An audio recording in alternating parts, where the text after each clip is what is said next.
connection and opportunity. All in one place. Come join the community. So text it now, don't wait in line. Not for life.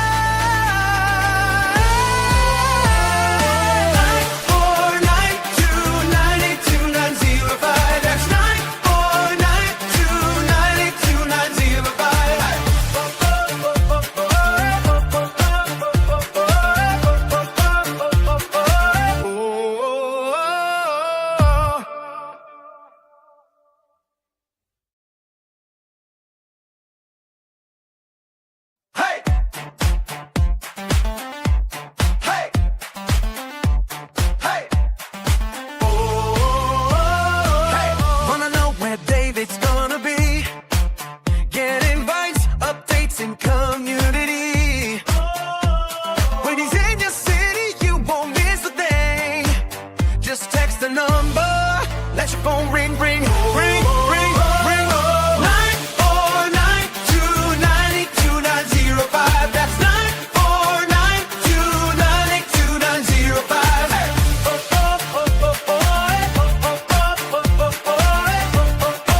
They discovered it, they read it, and they applied it.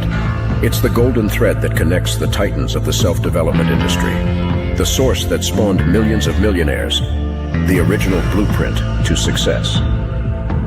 Think and Grow Rich by Napoleon Hill. Think and Grow Rich. Napoleon Hill, Think and Grow Rich. It's a classic. A classic. And I love Think and Grow Rich. I love it. It's right here. I mean, it's one of my favorite books of all time. Think and Grow Rich by Napoleon Hill. This material is what changed my life. This is the material I study every day. From being an immigrant woman, coming from poverty, and really coming to America and literally achieving the American dream. I can't even tell you how grateful I am for this man, for what he did for me and my family. Whatever the mind can conceive and believe, the mind can achieve. People don't realize is that when we let our ego get in our way, ego is the loss, the fear of loss. So need to be right, the need to be offended, the need to be hurt, fearful. When that trajectory changes, what happens is you continually go the wrong way. So my job as a coach is to say, let's get into the enjoyment of the direct pursuit of my potential. Right? And so when the light went on, it was not about the potential of making money and being an entrepreneur, which is one of my specialties. And I said to him, look, this is an opportunity now to show how great you really are. We can't let the outside voices, right, determine our success. The happiness that we have comes within. Why are you going to give that control to somebody else? Thoughts become things. And I always wonder, why did no one teach us this? Why did we not learn this in school? Why did we not learn this from our families? If you make your study a priority, your life will change. And I came up with 4 really valuable things that I took stock in. And the first one was gratitude. Simple gratitude. Although I grew up with nothing, I was always grateful. Throughout the whole process of consistently, persistently pursuing my potential, I was grateful. It made my past better, my present brighter, and my future even brighter than that. In fact, I tell people all the time, if you want to change your life, change your employee's life, your family life, it's very simple. 2 words, say thank you.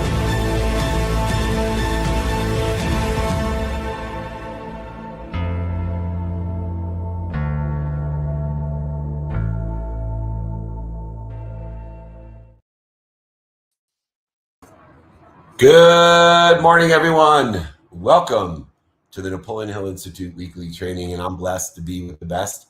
And he has a lot of bees in that best with the best, Blaine Bartlett. BlaineBartlett.com, moving our possibilities into reality.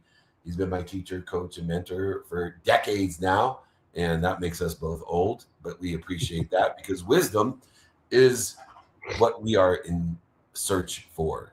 Knowledge is a commodity, as we've talked about, and it takes the dummy tax to get us to where we want to be or better, and no doubt. But before we get started on the weekly training, and Blaine's going to hang out afterwards and do an Ask Me Anything, answer your questions, gracious enough. So make sure you're thinking about your takeaways and your asks for Blaine at the half of the hour. But before we get started, just want to remind everyone where we are going to be so that you can join us. And we are currently in Breckenridge, Colorado, fresh off the plane from London, and we will be doing a Ryder Cup of Wine, a VIP dinner, and a meetup in Holding Court here in Breckenridge at the finale tomorrow, Thursday. Then come join us in Atlanta with the big guns. We all will be there in Atlanta, there with the amazing Steph Sinacropi, Kim Walsh Phillips. Who else is going to be in Atlanta? We're going to be with EO. Oh, EO. Justin and Kim. Right. Speaking at an EO Kenny event, Stoddard. Kenny Stoddard, myself. So thank you. Nick is sitting here as my sidekick. We'll be in Atlanta. If you want to come to our VIP dinner, if you want to come to the interviews, Holding Court, meetup, speeches, Atlanta, Georgia next week, then Vegas, and that's season. Missing Newport Beach, the story. She didn't put it in there. Oh. Newport Beach Mastermind before we go to Vegas with the amazing Tim Story, and those are incredible. Then back to Las Vegas for season 8 of 2 Minute Drill. And so come and join the #1 pitch only show. And then, of course, down to San Diego. She has San Diego instead of Newport Beach, I think. And then, of course, SoFi Stadium. We'll be at SoFi Stadium. Come and join us there. Always invited, not obligated. If you want to be invited and informed, area code 949. Next 3 numbers is 298. Last 4 numbers, 2905. Or just email me, david@dmeltzer.com. David means beloved. D is my first initial. Meltzer is my last name, means servant. Let me be your beloved servant. Email me if you like the replays, the guides, the exercise, this training. If you like Blaine's contact information, email me, david@dmeltzer.com. All right, it's time to rock. It's time to roll. I love trainings, and this is one of my favorites. You got to rewrite our story to rewrite our life. And we have the power to rewrite whatever we want to rewrite. It's easier to rewrite today than ever with AI. That's for sure. Getting from 0 to 1 is so easy, but the same characteristics, the same challenges exist. Getting from 1 to 100, that's for sure. Executing and rewriting our story to rewrite our life. And every result in our lives begins with a thought. And our thoughts shape our perceptions, and our perceptions guide our intentions, which create our meaning. So what we do, say, think, feel, and believe, that meaning influences our behaviors. And of course, our behaviors, they produce the results. But too many of us attach to only the results and never focus in on the thoughts and the perceptions and the intentions and the meaning and even our behaviors. We just want the evidence today to completely align with where we want to be or better.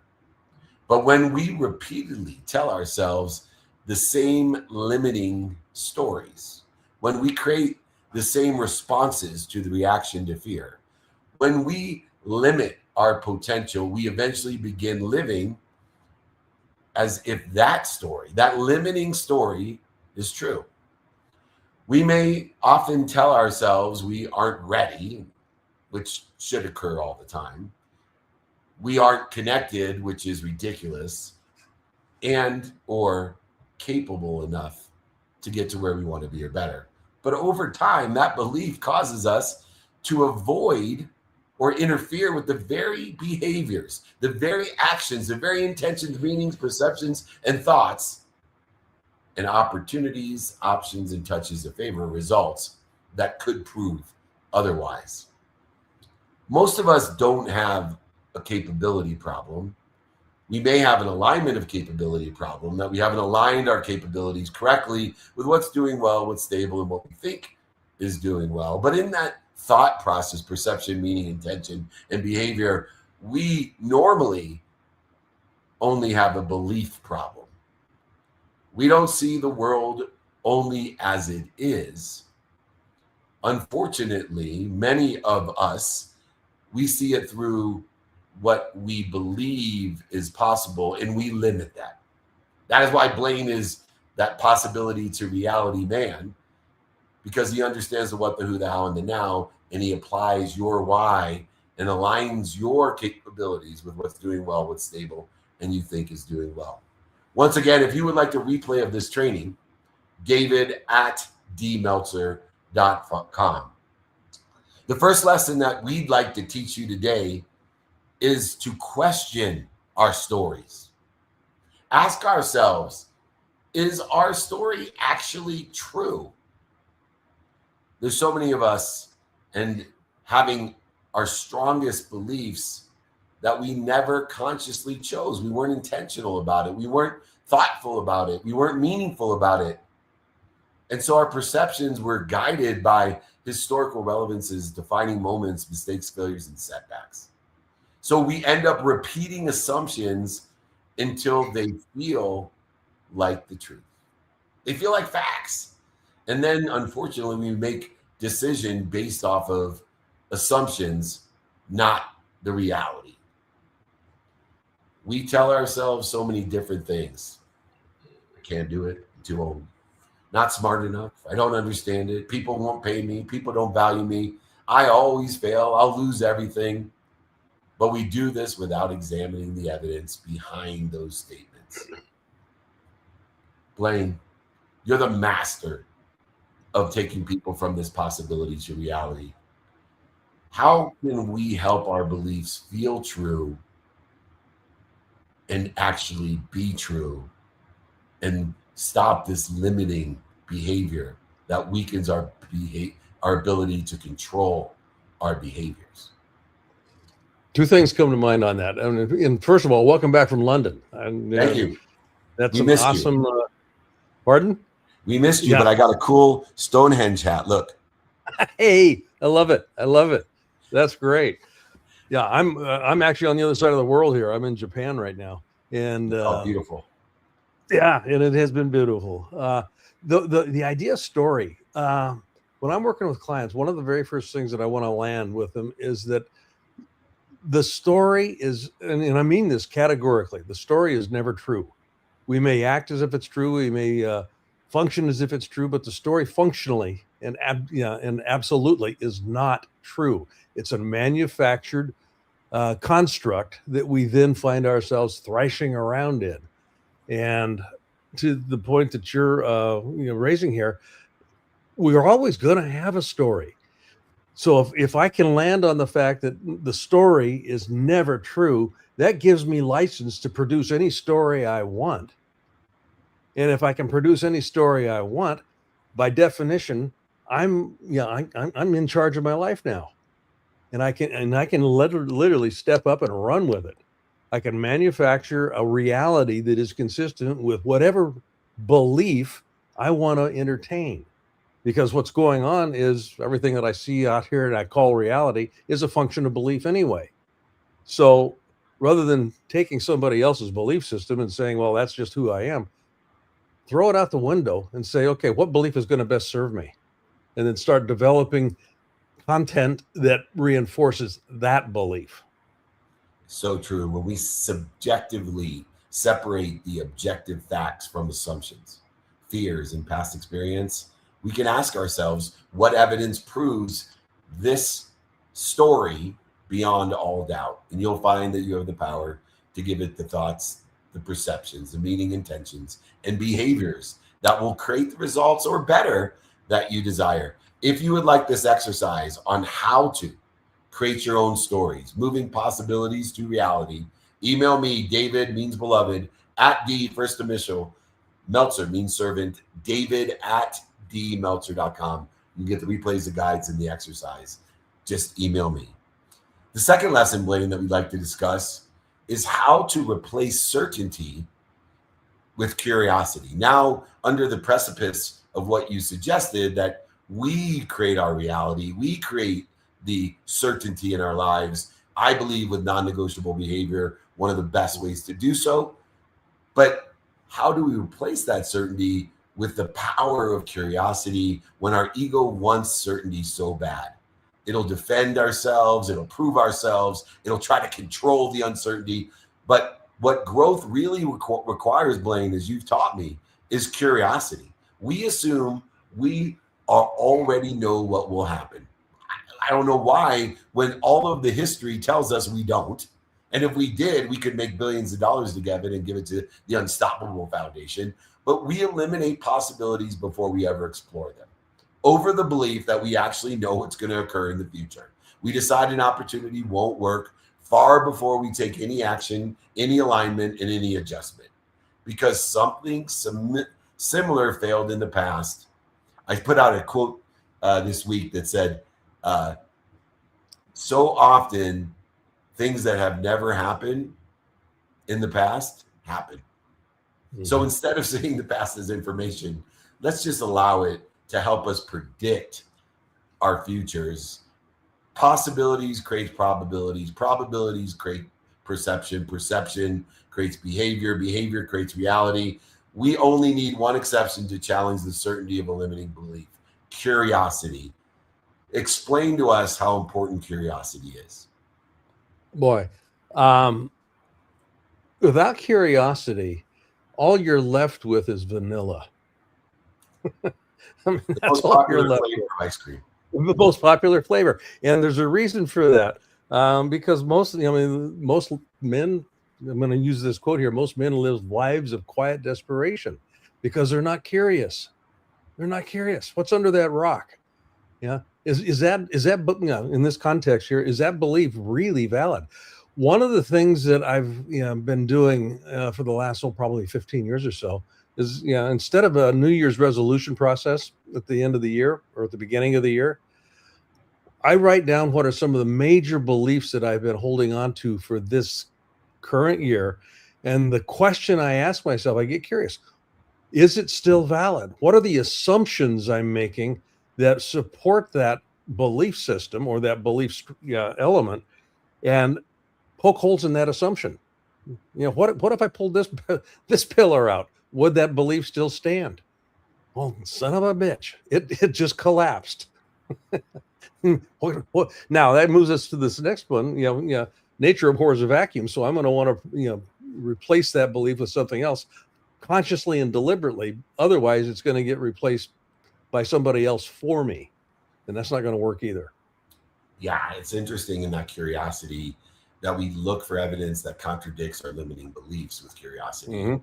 We can replace the questions instead of, I know I can't do this, to what can I do to make it possible? Because once I have a possibility, then I can have a probability, then I can have a perception, then I can have meaning, intention, and behaviors. And so there is a formula to replace certainty and curiosity. And if you're interested in that exercise and formula, email me, david@dmeltzer.com, along with the replay of this training. It'll be great with the guides and exercises as well.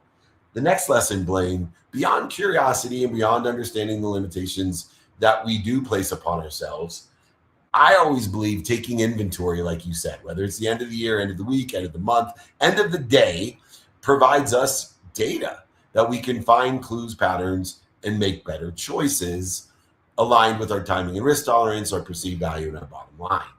So taking inventory or auditing the emotional expense, the emotional expenditure. One of our greatest expenses isn't financial. It isn't even time. It's emotional.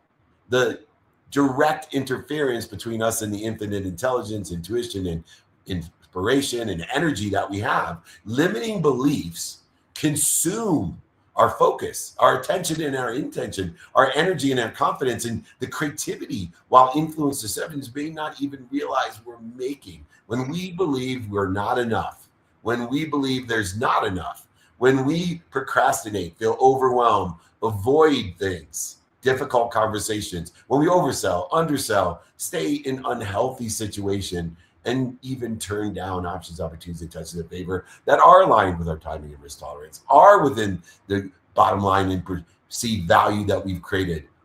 We need to audit this emotional expense. Sometimes we've had employees who are so smart, so wonderful, oh my goodness, and so profitable. I have one that you coach, but yet he was the most emotionally expensive employees I've ever had. Not just for me personally, but people left the business because of him. People wouldn't come to the business or do business with him because of us. He interfered with all of the executives in the company. And when I finally took an audit of the emotional expense, he was the biggest loser quantifiably in my company, even though he's a wonderful person. He's smart as shit, and he did his job extremely well.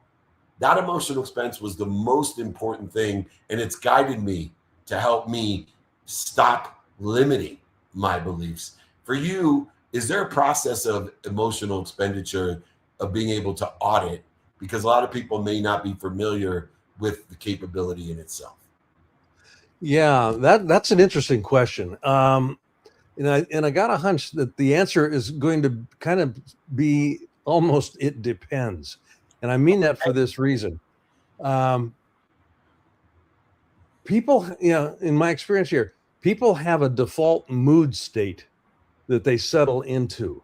And that mood state, if I want to be going back to the previous lesson, I've got to be curious about, is this mood state actually serving me? Is it filling me up, or is it depleting my energy reserves? The mood state is a consequence of how I describe what's going on in my life. And that description process is usually not consciously generated.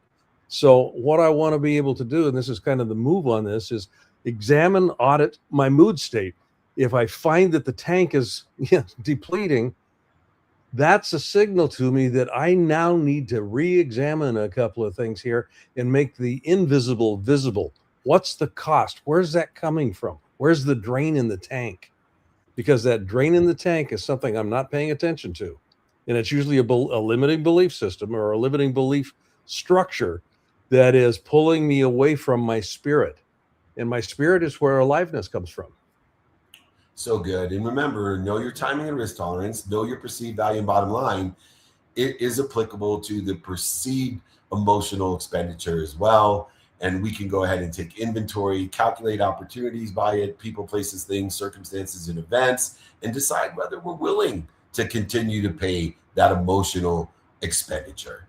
If you would like the emotional expenditure exercise, learn how to take inventory and audit, understand it depends. Email me, David means beloved at D, first initial, Meltzer means servant, David at dmeltzer.com. Our next lesson is the how to rewrite our life by rewriting our story. Lesson is we need to know who we want to become and who we can become when we have a different story. You see, we cannot consistently outperform the identity we hold for ourselves. In fact, you'll never overachieve your own self-image, which is directly relative to your story. And when our identity is built around these limitations, I'm not enough of blank, I'm not good at blank, I'm not able to do blank, it won't work blank, our behaviors reinforce that. Once our thoughts, once our perceptions, once our meaning, intention, our behaviors reinforce it. So imagine waking up tomorrow there in Japan without the belief that you're not good enough. How would we walk into a meeting? How would we speak to others? How would we lead? How do we follow? How do we sell? How would we parent? How would we co-create, command, and serve differently with that which we want to become? And the stories will follow. The identity precedes behavior because it initiates the thoughts. And the future version of ourselves isn't necessarily any more capable than the dude that's sitting in front of you today. It may simply be operating from a more empowering story. What's a story that you tell yourself at your advanced, experienced being? I'm sure you still tell yourself stories, because there's days you wake up and tell yourself, I'm not enough. This is not going to work. Right now, I'm telling myself I'm old. Yeah, you're older, but not old. Well, no, I'm telling myself I'm old. It's kind of like, ouch, this hurts. Yeah, and I get up in the morning. I'll be up at about 4:30, 5 o'clock tomorrow morning, and I'm going to take a Japanese bath and then start the day again. The idea of story and where it comes into identity. Almost everybody puts a qualifier after the two words I am. And typically that qualifier is taking me down the slope instead of up the mountain. So one of the quickest ways that I have found to turn that around is to eliminate the qualifier, either the positive or the negative qualifier on the backside of I am. Just take the next week and just work with the notion I am. I enter a meeting with just the notion I am. If I come in with just I am, that's by definition, it's saying I am a presence. And it doesn't qualify it. I am a presence and I'm here. And by being present, all of a sudden, now I have access to all kinds of moves that the qualifier kind of boxed me out of. So I can, again, I go back to the story isn't true. I manufacture it. So let's manufacture something that works for me. So good. I am happy, I'm healthy, I'm wealthy, I am worthy. A mantra that I say every morning and night. And I visualize who we would be without this limiting belief. And I go ahead and ask for my higher self to enjoy the consistent, persistent pursuit with the behaviors in the pursuit of my higher self, my best self. If you would like to learn how to become what you would like to become without the previous historical relevances of that story, how to change the meaning of that story, rewrite the story to rewrite your life, email me, david@dmeltzer.com. There's more to rewrite besides the story, Blaine. The next lesson talks about rewriting the belief without truthful possibility. Removing all of the historical relevances, defining moments, mistakes, failures, and setbacks isn't enough. Those old beliefs, removing them isn't enough.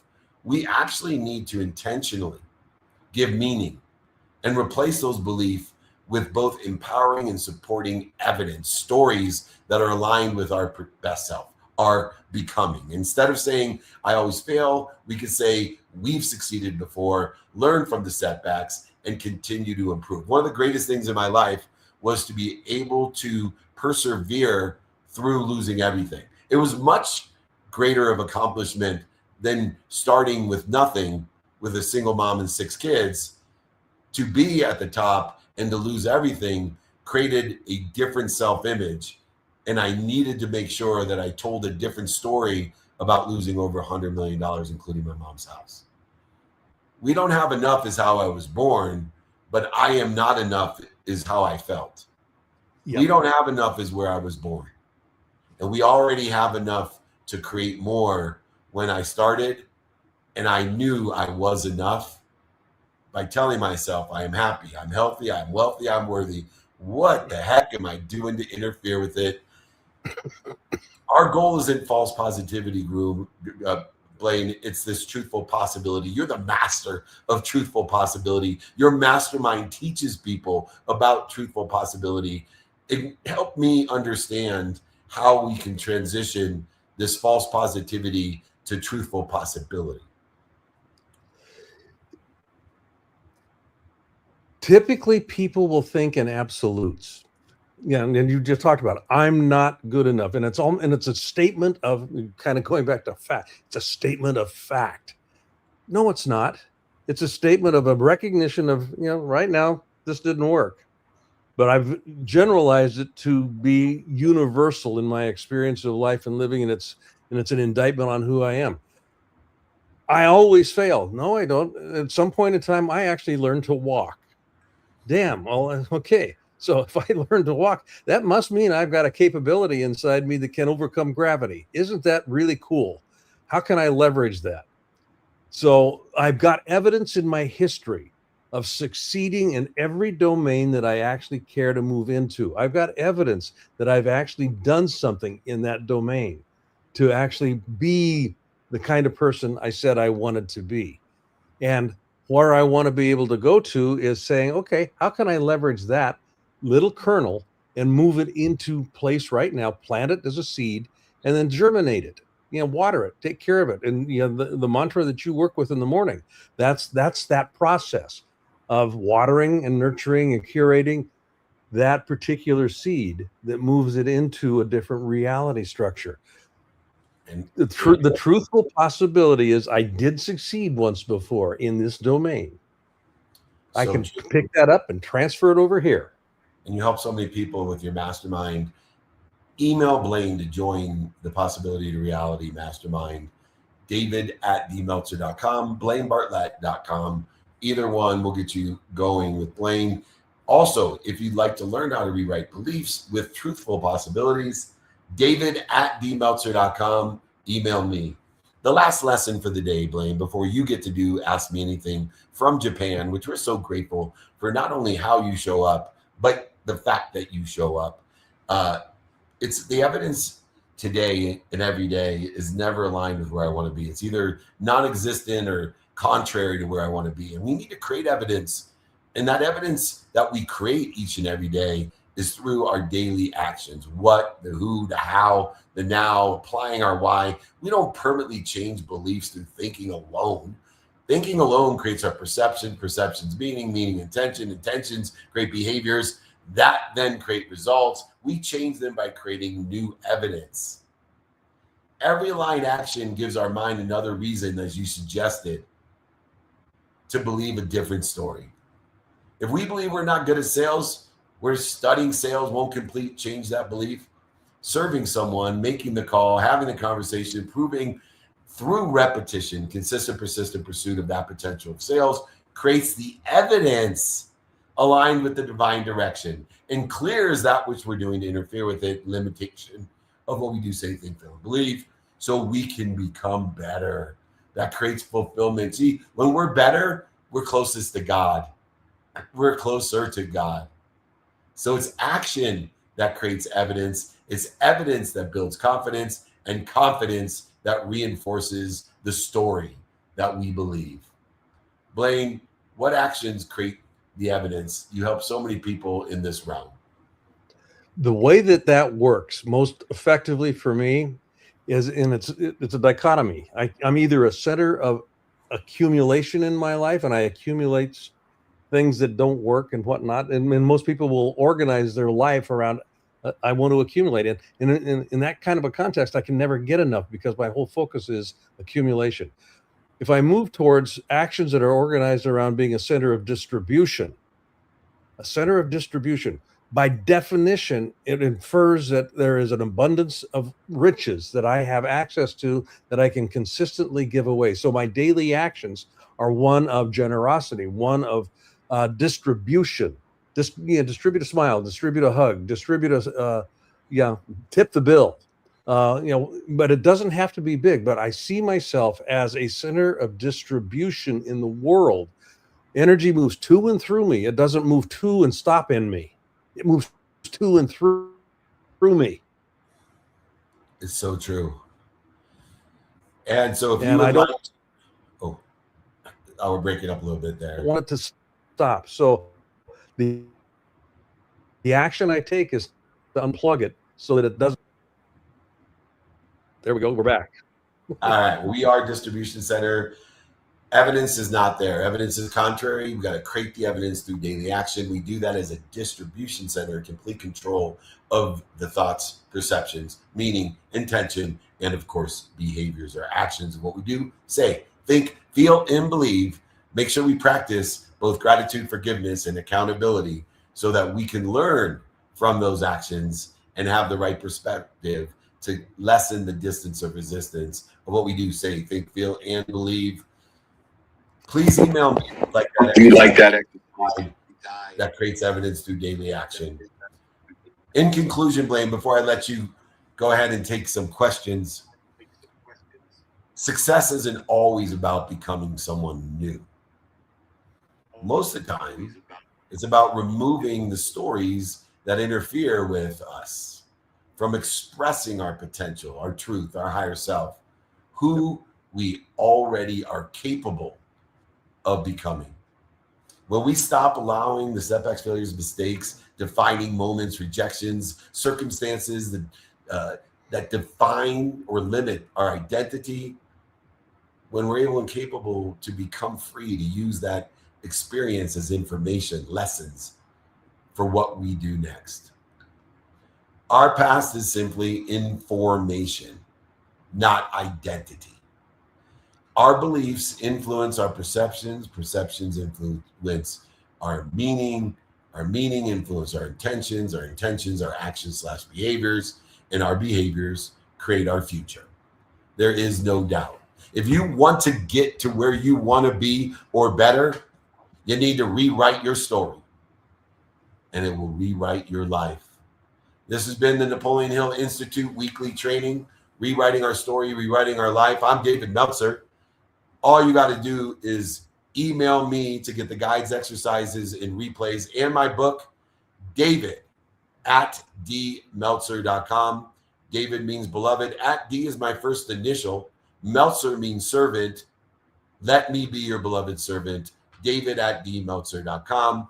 I appreciate everyone, especially Blaine.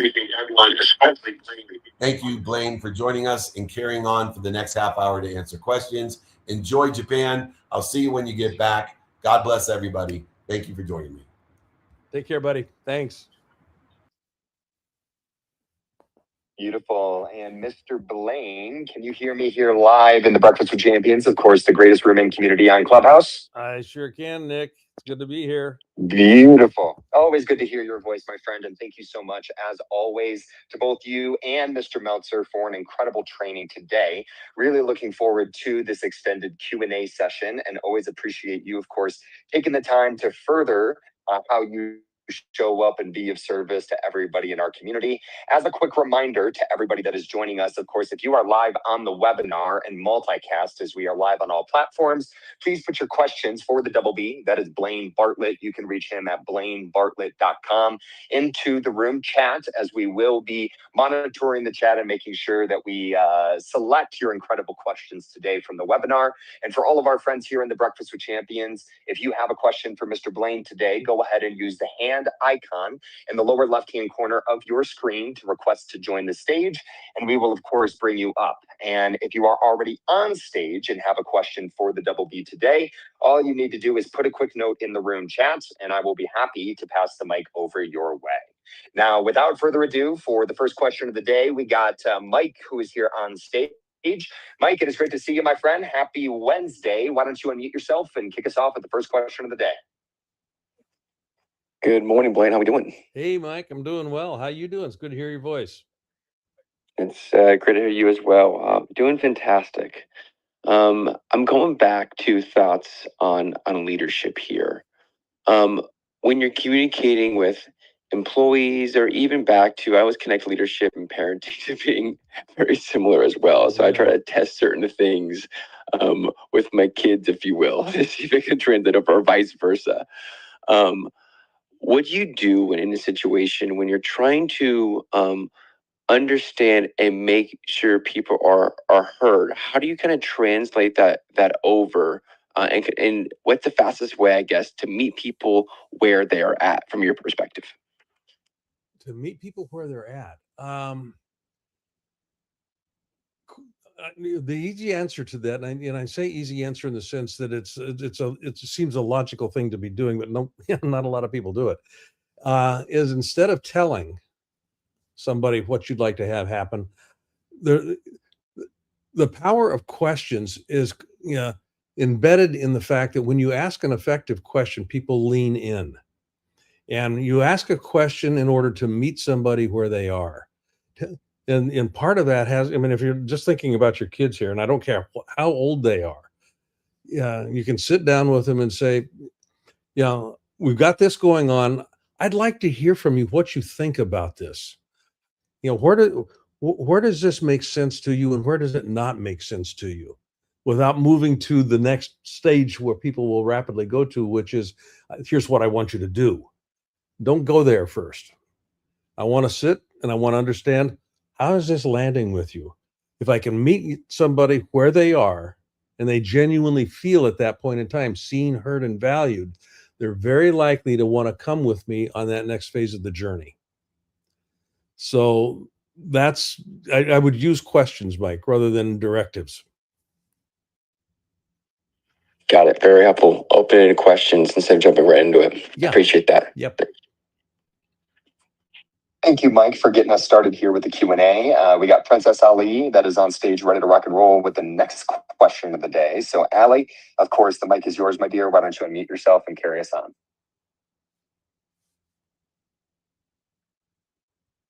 Can you hear me okay? Oh, you are in and out. Breaking up a little bit. You're breaking up, Ali.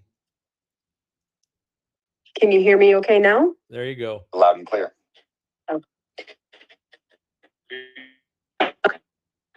Question. Take that back. You're not loud and clear. Yeah, Ali, we will come back to you here in a few minutes. Ali, we're going to thank you for muting yourself. I will go ahead and pass it over to Marissa for the next question. Marissa, let's hope we have some more stable connection over there in New York. What do you say? All right. Hi, Blaine. I hope you're doing well. Miss you. Hey, I miss you too, Marissa. I love seeing you here. Oh, yeah. Well, you did a great job today and could really use your insights. So I have had some interns recently. And I feel like sometimes I can be a little too nice as a leader, but I've really been working on giving constructive feedback is what I like to call it.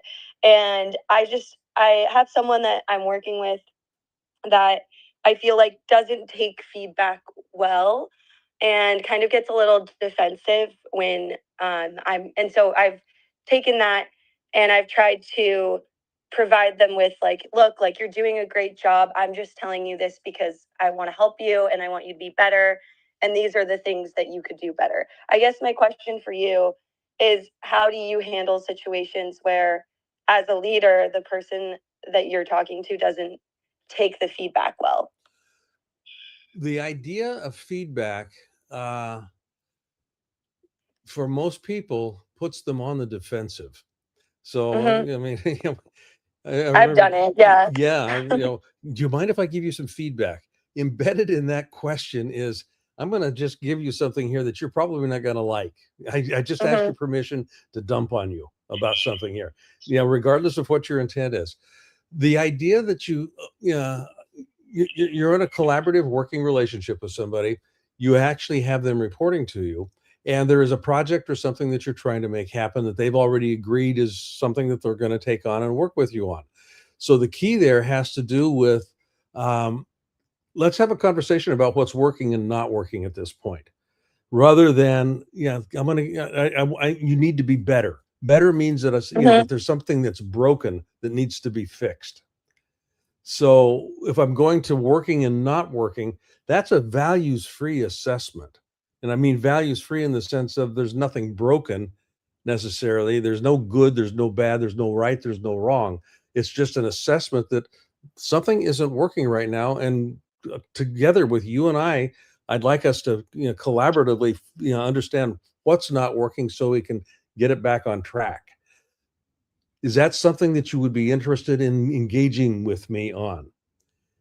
Most people are going to say yes. And if they say, yeah, I'm not interested in that, that gives you a clue about, okay, maybe they're not the right player to have on this team right now. Yeah, no, that makes sense. So like kind of taking accountability as well of like, Exactly. how can I help you to make Yeah. sure this is working? Yeah. Yeah. Help No, me I like help that. you Thank win. you. Help me help you win. Yeah. Thank you. Great advice. You bet, Marissa. Great to hear your voice. Thank You you too. so much. Thank you so much, Marissa. We appreciate you. And for our next question of the day, I'm going to pass it over to Gigi, who is here on stage. Gigi, the mic is yours, my dear. Why don't you unmute yourself and carry us on? Hello, happy Wednesday. This is so interesting because I'm living a full circle moment right now. And my question is because I'm looking at, what happened 6 years ago and now, and the story I used to tell me myself in that moment, and the story I'm telling myself right now. And what would be the suggestion or a mantra that people can use when I was in that situation to move forward and understand there are so many opportunities in what's happening? How can we frame that? Because this is so important. If I find myself carrying something from 6 years ago, the question that I can ask myself is, what is it? How is it serving me right now? And there's a notion in there's a notion that I'll work with clients that has to do with the dynamic of a payoff. Okay, now what I mean by a payoff is, I'll give you a real simple example here. Wife asked the husband, and I'm going to be, kind of, putting in gender identities in place here, but a wife asks the husband, please wash the dishes for me. The husband says, okay, fine, I'll do it. And he grumbles the whole time. It's obvious that he's really not liking it all. And she is going to the point of, well, I'm not ever going to ask him again to, wash the dishes because it's just not worth the aggravation. When the dishes are getting washed, you get clean dishes on one end of it, but the payoff that he's getting is he's putting in place here something that allows him to not do something that he doesn't want to do any longer. So there's a payoff on every discomfort that I have. There's a payoff in every disgruntled thing that I'm working with. There's a payoff that I'm getting for carrying a story that happened to me 6 years ago.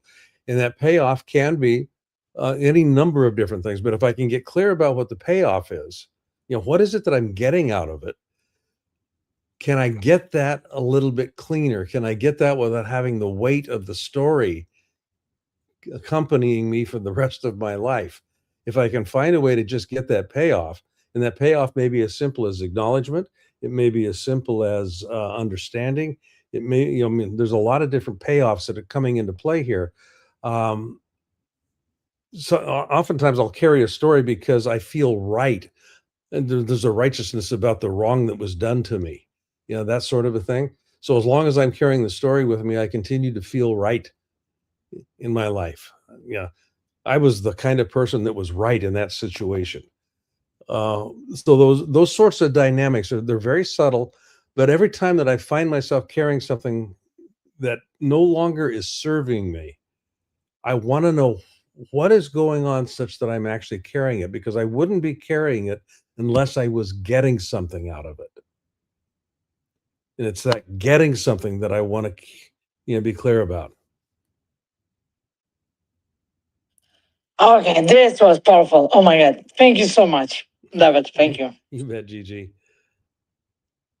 Beautiful. And we are going to circle back to Allie as she has so kindly put her question into the chat. So her question was around how our identity shapes our behaviors long before our results change. What's the practice that helps you most consistently think, decide, and act from the person you're becoming instead of the evidence that it's in front of you today? Yeah. Allie, we've had, actually, I've actually mentioned this before. It's already happened. I just haven't arrived. I mean, for me, it's as simple as that. And that is a mantra that I work with. Whatever it is that I'm seeking to have in my life as an experience, I know it's already happened. If I can imagine it, it's already happened. It's already present. The physical realities would tell me that it doesn't exist yet, but that's not the point. That's not what I need to be paying attention to. I hold in my mind that it's already happened. I just haven't arrived. So the next thing here,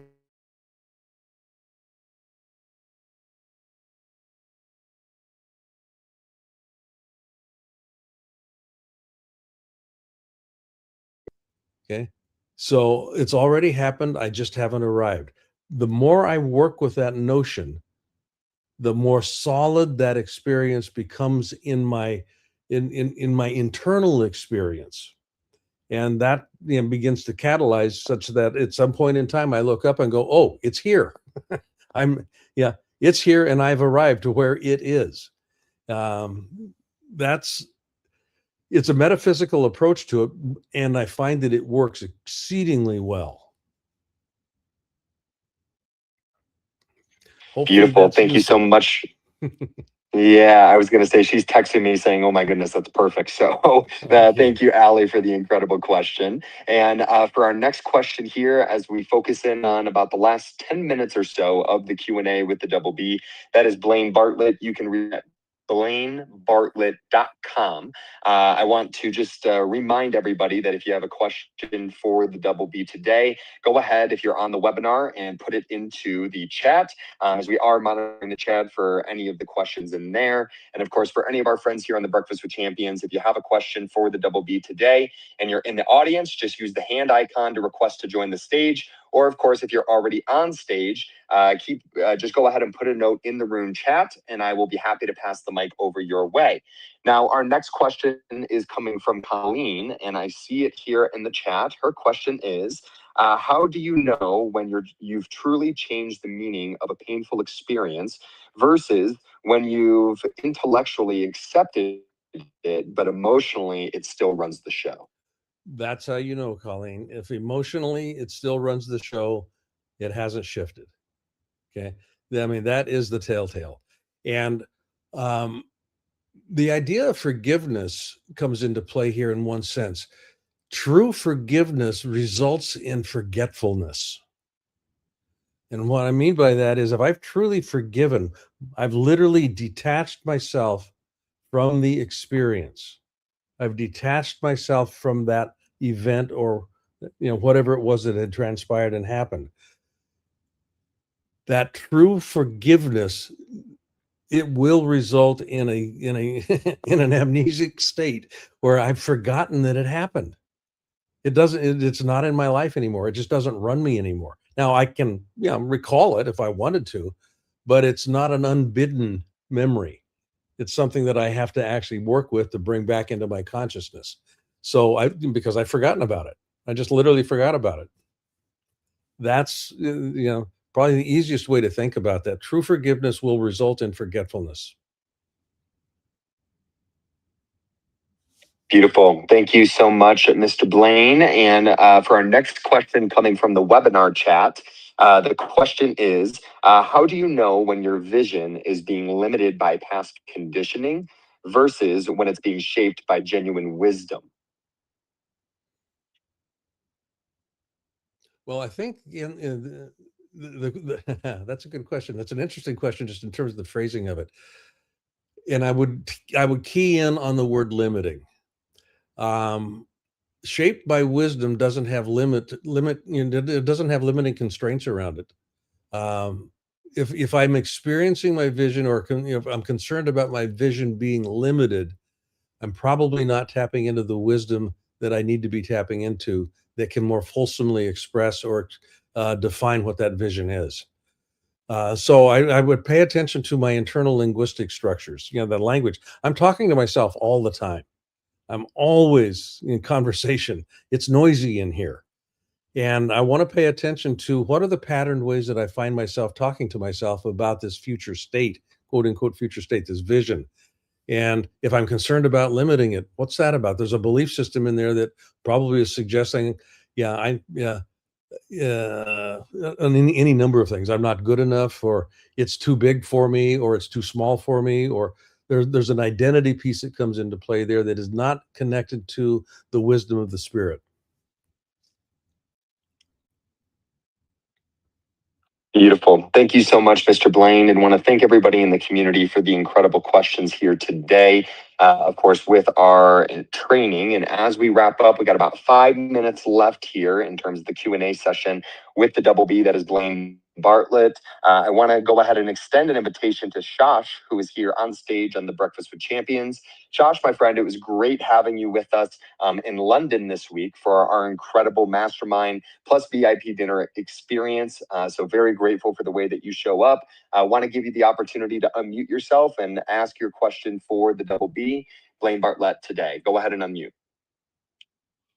Nick, yeah, fantastic to see you, David, in the community. So absolute pleasure. Blaine, pleasure to connect here.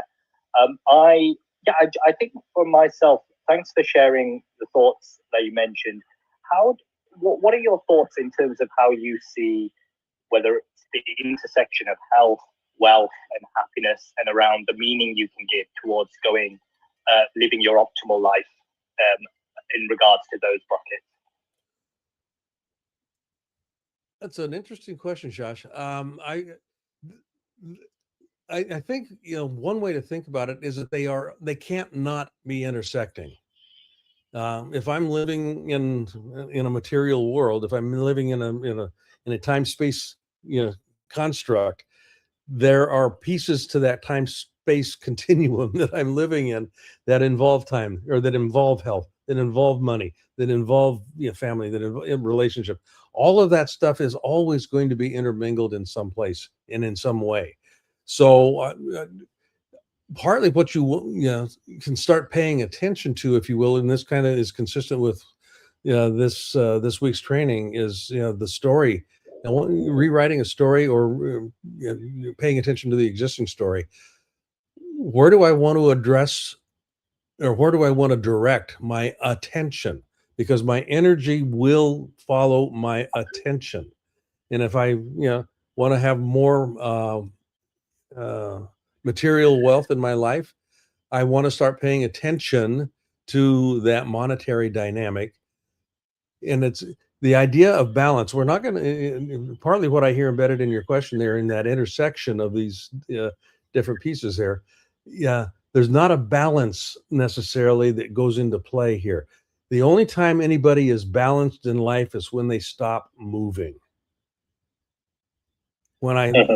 So by literally moving requires being out of balance in some way. If I'm walking, I'm essentially falling forward in a controlled manner. Okay. What am I walking towards? Well, I'm out of balance as I'm moving towards that next intersection, or whatever it might be. So when you start thinking in terms of those sorts of dynamics, that helps a little bit in terms of kind of paying attention to that intersection line, which is always going to be continuously moving.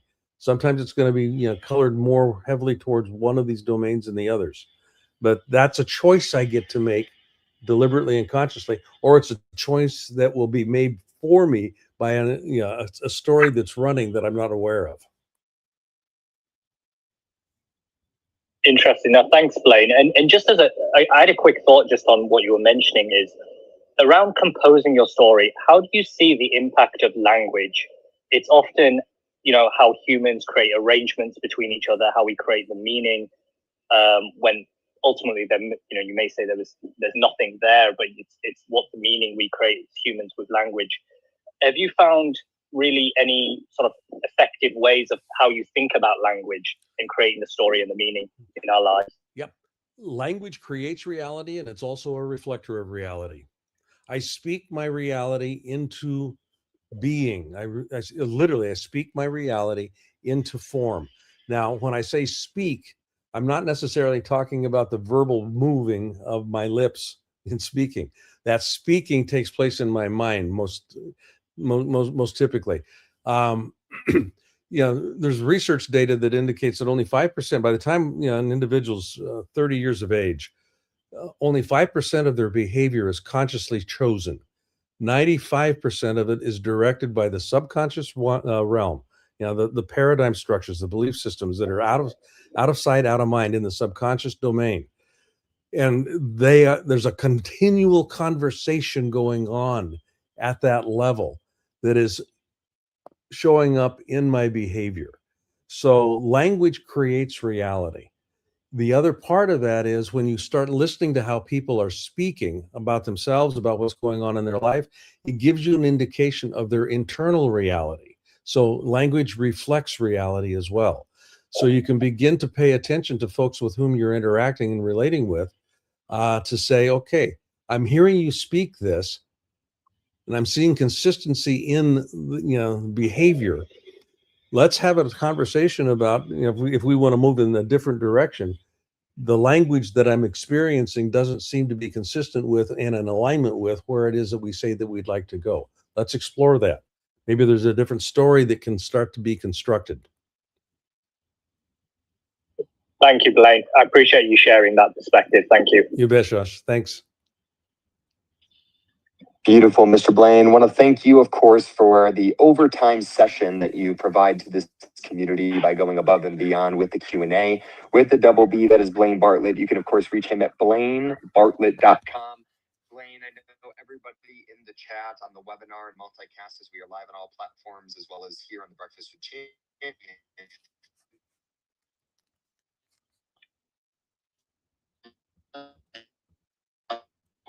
Continue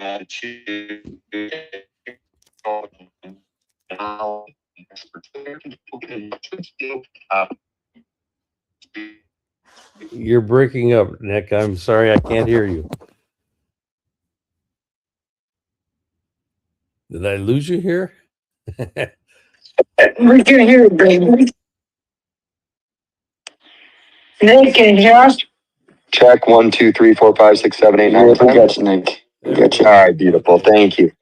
Apologies. I was just giving you your flowers, Blaine, for always going above and beyond for our community in terms of sticking around for the extra Q&A. I call it the overtime session with the double B. I was saying that everybody on the webinar, as well as here in Breakfast with Champions, I know they would love to get in touch with you to tap into your wealth of wisdom between now and next week's training.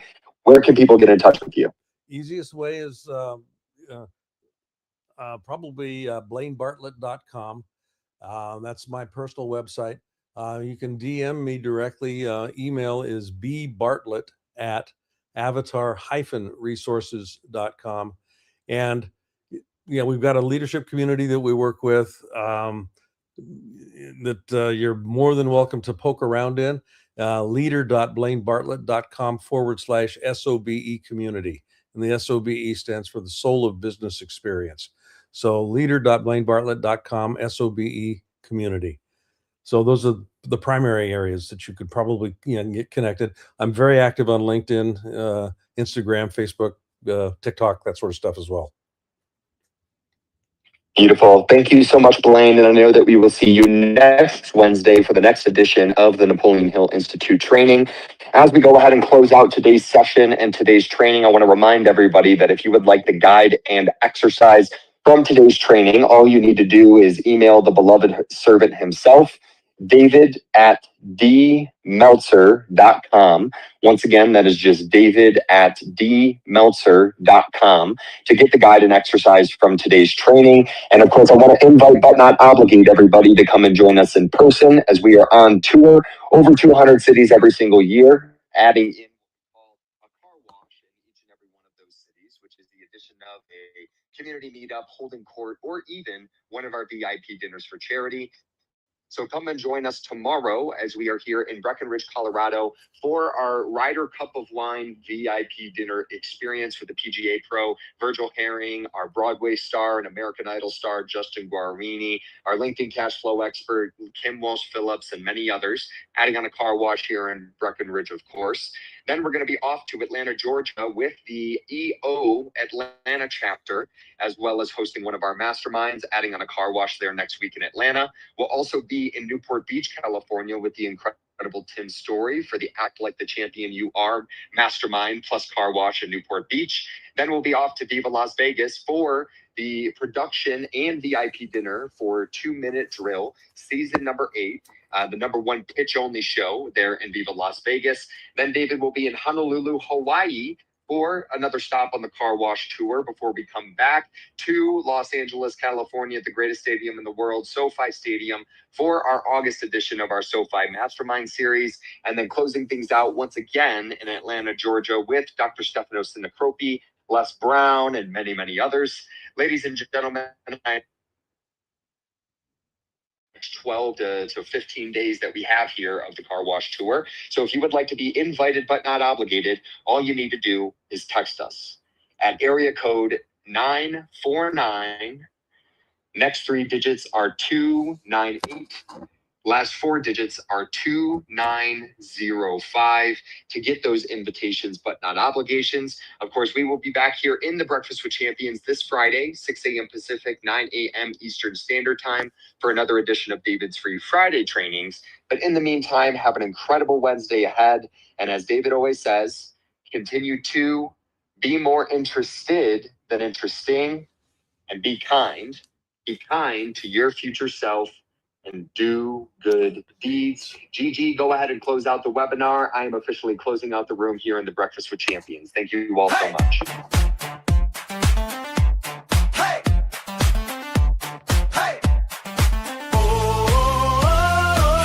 Wanna know where David's gonna be?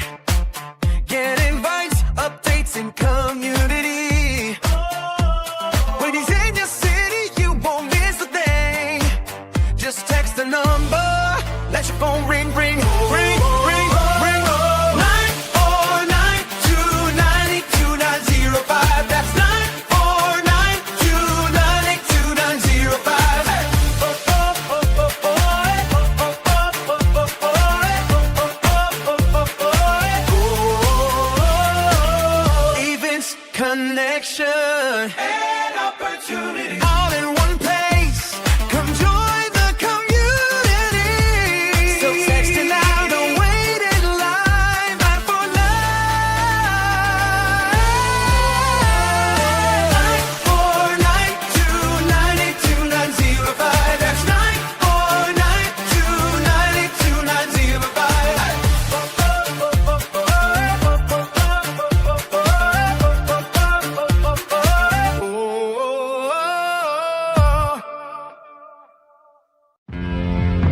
They discovered it, they read it, and they applied it. It's the golden thread that connects the titans of the self-development industry, the source that spawned millions of millionaires, the original blueprint to success. Think and Grow Rich by Napoleon Hill. Think and Grow Rich. Napoleon Hill, Think and Grow Rich. It's a classic. A classic. And I love Think and Grow Rich. I love it. It's right here. I mean, it's one of my favorite books of all time. Think and Grow Rich by Napoleon Hill. This material is what changed my life. This is the material I study every day. From being an immigrant woman, coming from poverty, and really coming to America and literally achieving the American dream. I can't even tell you how grateful I am for this man, for what he did for me and my family. Whatever the mind can conceive and believe, the mind can achieve. People don't realize is that when we let our ego get in our way, ego is the loss, the fear of loss. So need to be right, the need to be offended, the need to be hurt, fearful. When that trajectory changes, what happens is you continually go the wrong way. So my job as a coach is to say, let's get into the enjoyment of the direct pursuit of my potential. Right? And so when the light went on, it was not about the potential of making money and being an entrepreneur, which is one of my specialties. And I said to him, look, this is an opportunity now to show how great you really are. We can't let the outside voices, right, determine our success. The happiness that we have comes within. Why are you going to give that control to somebody else? Thoughts become things. And I always wonder, why did no one teach us this? Why did we not learn this in school? Why did we not learn this from our families? If you make your study a priority, your life will change. And I came up with 4 really valuable things that I took stock in. And the first one was gratitude. Simple gratitude. Although I grew up with nothing, I was always grateful. Throughout the whole process of consistently, persistently pursuing my potential, I was grateful. It made my past better, my present brighter, and my future even brighter than that.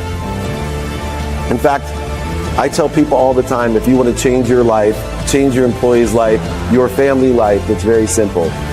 2 words: say thank you.